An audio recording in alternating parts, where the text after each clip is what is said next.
What if I told you that the Atlantic Ocean is currently hosting one of the most powerful and fastest intensifying hurricanes ever recorded?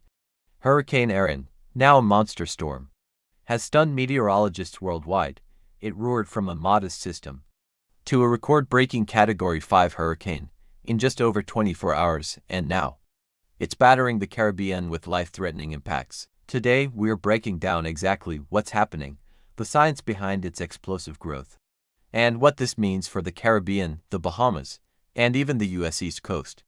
As of August 17, 2025, Hurricane Erin is an extremely dangerous Category 3 hurricane, with maximum sustained winds of 125 miles per hour. The storm is located about 145 miles northeast of San Juan, Puerto Rico, moving west-northwest at 14 miles per hour. The Virgin Islands and Puerto Rico are being hammered with heavy rain, flash flooding, and even landslides. Outer bands have already knocked out power to nearly 130,000 customers in Puerto Rico. Meanwhile, tropical storm conditions are expected in the Turks and Caicos and could reach parts of the Bahamas in the coming days. And while Erin's compact core is staying offshore, its outer impacts are severe. Flooding, dangerous surf, and widespread power outages are already taking place. But what makes Erin truly historic is its incredible rapid intensification. On August 15th, Erin was only a Category 1 storm with 75-mile-per-hour winds. By the next day, it exploded into a Category 5 hurricane with winds of 160 miles per hour. That's an increase of 85 miles per hour in just 24 hours.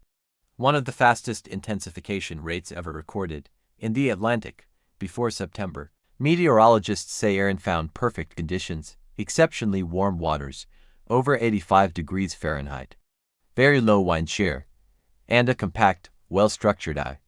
This allowed it to skyrocket in strength and become one of the earliest and strongest Category 5 storms ever recorded in August. Puerto Rico and the Virgin Islands are seeing the worst impacts so far. The National Weather Service has issued flood warnings. Across much of Puerto Rico, up to 6 inches of rainfall is expected, triggering dangerous flash floods and mudslides, especially in the mountainous regions. Emergency response is already underway. 200 FEMA workers have been deployed. 367 shelters have been prepared across the island. And the U.S. Army Corps of Engineers has staged flood protection supplies, including 50,000 sandbags in the Virgin Islands, and major protective barriers in Puerto Rico. Ports in Puerto Rico and the Virgin Islands have been shut down, halting all vessel traffic due to dangerous conditions. Hurricane Erin is now one of only 43 Category 5 hurricanes on record in the Atlantic since 1924, and just the 5th ever recorded before mid-August. Even more alarming, this marks the 4th consecutive year with at least one Category 5 storm in the Atlantic. At its peak, Erin's central pressure plummeted to 915 millibars, making it one of the deepest and strongest hurricanes. This early in the season, typically storms of this intensity only occur during the September peak, which makes Erin's timing extremely rare. Scientists say Hurricane Erin is a textbook example of how climate change is fueling more extreme storms. Global sea surface temperatures have been at record highs since 2023. Warmer waters supercharge storms, making rapid intensification events like Erin's much more common. In fact, research shows that 80% of Category 3 to 5 hurricanes in recent decades have undergone rapid intensification, leaving little time for people to prepare.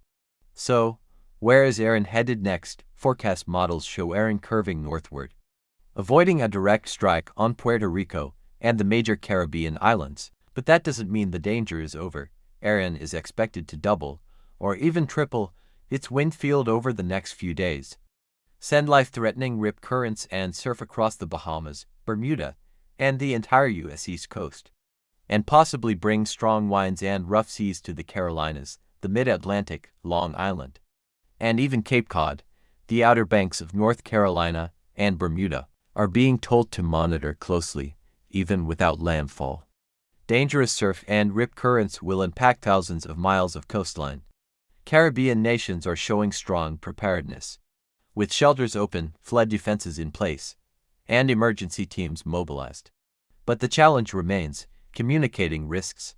When the storm's eye doesn't directly hit land, as one emergency official in Puerto Rico put it, everyone has a role in response and recovery. When the whole community engages, we protect what matters most. Hurricane Erin is a wake-up call. It shows how quickly a storm can go, from routine to catastrophic, in just one day. It highlights the growing risks of rapid intensification in our warming world, and the urgent need for stronger preparedness in the Caribbean, the Bahamas, and along the U.S. East Coast. The bottom line, Erin may stay offshore, but its impacts will be felt across the entire Atlantic basin. So, what do you think? Do you believe climate change is making these mega hurricanes the new normal? Share your thoughts in the comments. And don't forget to subscribe for more deep dive coverage on major global weather events. Stay safe, stay informed, and we'll keep you updated on Hurricane Erin's path.